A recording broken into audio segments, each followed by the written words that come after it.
Olá, querido, querida que está estudando Sociologia, que está se preparando para fazer o Enem. A prova do Enem agora inclui questões de filosofia e sociologia, além das outras disciplinas que a gente está acostumado a estudar, se preparar para, enfim, encarar os vestibulares, os próprios testes, as próprias questões do Enem. Mas um dos elementos básicos, vamos dizer assim, da sociologia que a gente está estudando no século XIX, quando ela vai se construir como ciência, é o pensamento marxista.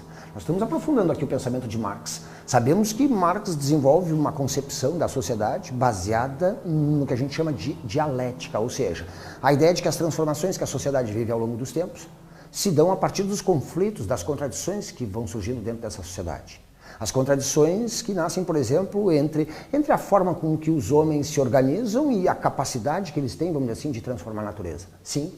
Por exemplo, vamos colocar situações mais concretas para a gente poder aplicar o pensamento de Marx.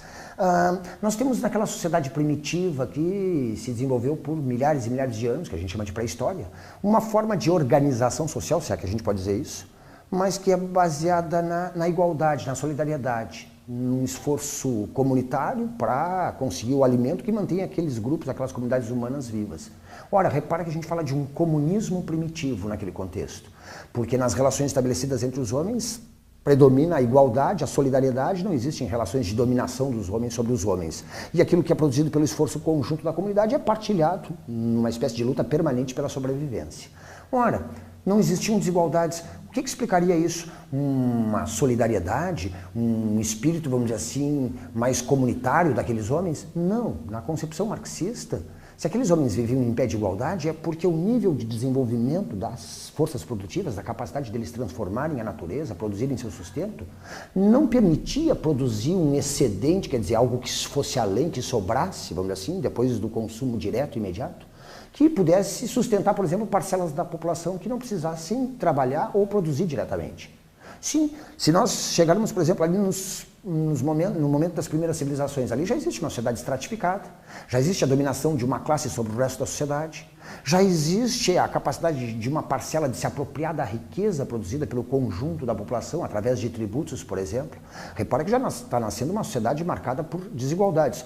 Na concepção de Marx, essas desigualdades só apareceram porque o nível de desenvolvimento das forças produtivas, da capacidade de transformar a natureza, de produzir riqueza, se elevou. Se elevou e permite, inclusive, sustentar uma parcela da população que pode se ocupar de outras atividades, de funções religiosas, de funções administrativas, de funções militares, que já não são mais aquelas relações ligadas ao trabalho produtivo direto e ao sustento imediato, vamos dizer assim, daquela comunidade.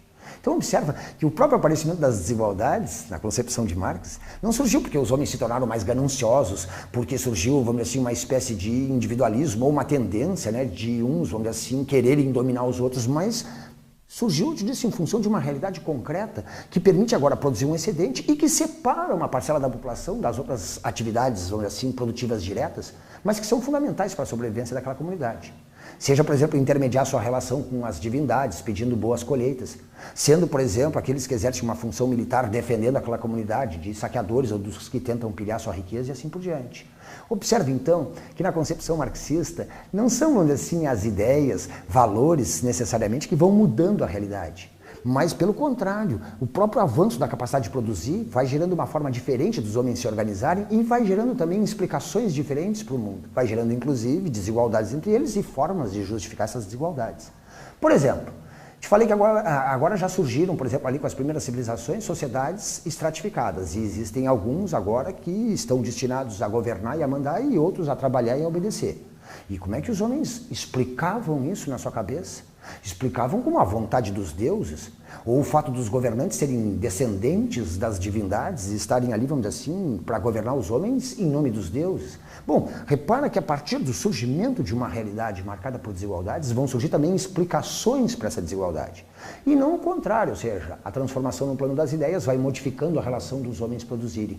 São duas grandes concepções a respeito da sociedade e de como ela evolui. Uma que parte desse pressuposto material, as relações, né, que os homens estabelecem entre si, a transformação da natureza, vai determinando também formas de consciência, formas de pensamento. A gente chama isso de concepção materialista, porque afinal de contas parte da realidade material para explicar o surgimento de ideias, de valores, de princípios, de instituições. Quando nós temos uma concepção inversa, que entende que essas ideias, o avanço dessas concepções, aquilo que é formulado por homens mais sábios ou mais capazes, acaba organizando ou reorganizando a vida dos homens de uma maneira diferente. Nós estamos partindo de um pressuposto idealista. O avanço das ideias é que fez a humanidade ou a sociedade se organizar de uma maneira diferente, ou evoluir, ou progredir e assim por diante. Nós sabemos que a concepção marxista é uma concepção materialista. Ela parte da realidade material para explicar todas as outras características do pensamento, das instituições, dos valores, das concepções que surgem naquela época. Marx, na verdade, entende a sociedade como um todo. Sua grande contribuição para o pensamento sociológico, filosófico, histórico, é perceber a realidade humana como um sistema. O que quer dizer isso? Onde todos os elementos dessa realidade estão articulados e se influenciando mutuamente. Isso quer dizer que a maneira com que os homens trabalham e produzem, ou seja, a realidade econômica, a maneira com que eles se relacionam, quer dizer, as relações sociais, as instituições que eles criam para organizar e reproduzir essa organização econômica e social, quer dizer, as instituições políticas, os valores, as ideias, as concepções, quer dizer, o conteúdo ideológico dessa época, todos esses elementos na concepção de Marx estão intimamente relacionados. Quando a gente fala de um sistema, estamos falando de um conjunto de elementos que estão articulados e se influenciando mutuamente. Marx entende que a realidade econômica, as relações sociais, as instituições políticas, os valores, a mentalidade de uma época, todos esses elementos estão intimamente relacionados e se influenciando o tempo inteiro. Só que na concepção materialista de Marx, essa realidade econômica e social é que é o ponto de partida, vamos dizer assim, a base sobre a qual vai se desenvolvendo todo um conjunto de ideias, de valores, de instituições, por isso a gente chama de materialismo. Está na base material, naquilo que Marx chamava de infraestrutura da sociedade, o fundamento, os elementos, vamos dizer assim, que determinam todas as suas outras características, quer dizer, toda a superestrutura, a vida espiritual, as instituições políticas e jurídicas, as ideias, as concepções, os valores, toda essa superestrutura se construiria a partir de uma infraestrutura, de uma base material e econômica, e estaria sempre, vamos dizer assim, intimamente relacionada a essa infraestrutura. Toda vez que ela se transforma, todo o conjunto da superestrutura também se transforma e se adapta a essa nova realidade. Marx entende, então, olha só, a sociedade como uma espécie de todo, de sistema, onde temos uma base, uma infraestrutura econômica e social e sobre ela se constrói uma superestrutura jurídica, política, institucional, espiritual. A base material, a base econômica e social é determinada pelas relações que os homens estabelecem para produzir, para sobreviver, para transformar a natureza, para garantir seu sustento, para reproduzir sua existência. Essas relações, como nós já percebemos agora há pouco, estão sempre determinadas, condicionadas pelo nível de desenvolvimento das forças produtivas. Quanto mais avança essa capacidade do homem em transformar a natureza, produzir riqueza, mais, vamos dizer assim, evolui também não só a compreensão da realidade, mas vão se modificando também as formas com que os homens se organizam, as instituições que eles vão, vamos dizer assim, construindo para reproduzir essa realidade. As relações de produção, a forma com que os homens produzem, se organizam para produzir, está relacionada com o nível de desenvolvimento da técnica das forças produtivas. E esse conjunto, por sua vez, determina todas as outras características da sociedade. Determina a vida espiritual, as instituições políticas, o tipo de governo, as leis, as instituições jurídicas, como a gente diz, mas a mentalidade, os valores que aparecem na filosofia, na religião, na arte, na ciência, na moral que predomina naquela época e assim por diante. Esses elementos, cuidado, eles não são simplesmente um reflexo da realidade econômica. Sim, alguns às vezes pensam dessa maneira simplificada, é o que a gente chama de mecanicismo. Ou seja, como se tudo fosse simplesmente, em termos políticos, ideológicos, em termos de mentalidade, de valores, fosse pura e simplesmente reflexo dessa realidade econômica e social, dessa base material. Isso não é verdade. Marx nunca formulou uma concepção, como nós vimos, que separa uma coisa da outra. Elas estão sempre intimamente relacionadas e se influenciando. O que ele afirma é que esses elementos são determinantes e que esses são condicionantes. O que quer dizer isso? Esses elementos influenciam essa realidade material, mas é ela, em última instância, que determina as características daquela época. Verdade que a partir das transformações que se dão no pensamento, na mentalidade, na própria capacidade de produzir conhecimento, isso vai influenciar a realidade econômica e social e vai transformá-la, inclusive. Mas, na concepção de Marx, esses elementos são sempre determinantes.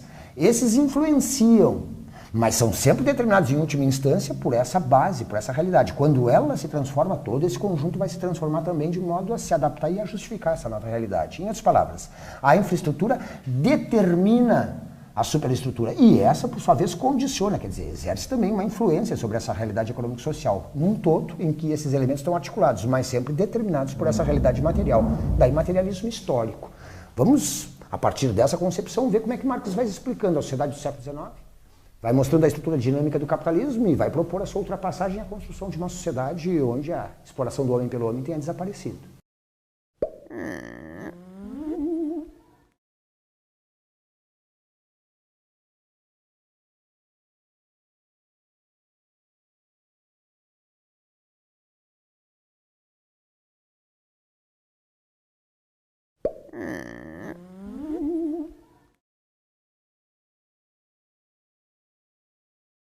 Olá, querido, querida que está estudando sociologia, que está se preparando para fazer o Enem. A prova do Enem agora inclui questões de filosofia e sociologia, além das outras disciplinas que a gente está acostumado a estudar, se preparar para. Na verdade, não existem relações de dominação dos homens sobre os homens. E aquilo que é produzido pelo esforço conjunto da comunidade é partilhado numa espécie de luta permanente pela sobrevivência. Ora, não existiam desigualdades. O que explicaria isso? Uma solidariedade, um espírito, vamos dizer assim, mais comunitário daqueles homens? Não. Na concepção marxista, se aqueles homens viviam em pé de igualdade, é porque o nível de desenvolvimento por milhares e milhares de anos, que a gente chama de pré-história, uma forma de organização social, se é que a gente pode dizer isso, mas que é baseada na igualdade, na solidariedade, num esforço comunitário para conseguir o alimento que mantém aqueles grupos, aquelas comunidades humanas vivas. Ora, repara que a gente fala de um comunismo primitivo naquele contexto, porque nas relações estabelecidas entre os homens predomina a igualdade, a solidariedade dos tempos, se dão a partir dos conflitos, das contradições que vão surgindo dentro dessa sociedade. As contradições que nascem, por exemplo, entre a forma com que os homens se organizam e a capacidade que eles têm, vamos dizer assim, de transformar a natureza. Sim. Por exemplo, vamos colocar situações mais concretas para a gente poder aplicar o pensamento de Marx. Nós temos naquela sociedade primitiva que se desenvolveu, enfim, encarar os vestibulares, os próprios testes, as próprias questões do Enem. Mas um dos elementos básicos, vamos dizer assim, da sociologia que a gente está estudando no século XIX, quando ela vai se construir como ciência, é o pensamento marxista. Nós estamos aprofundando aqui o pensamento de Marx. Sabemos que Marx desenvolve uma concepção da sociedade baseada no que a gente chama de dialética, ou seja, a ideia de que as transformações que a sociedade vive ao longo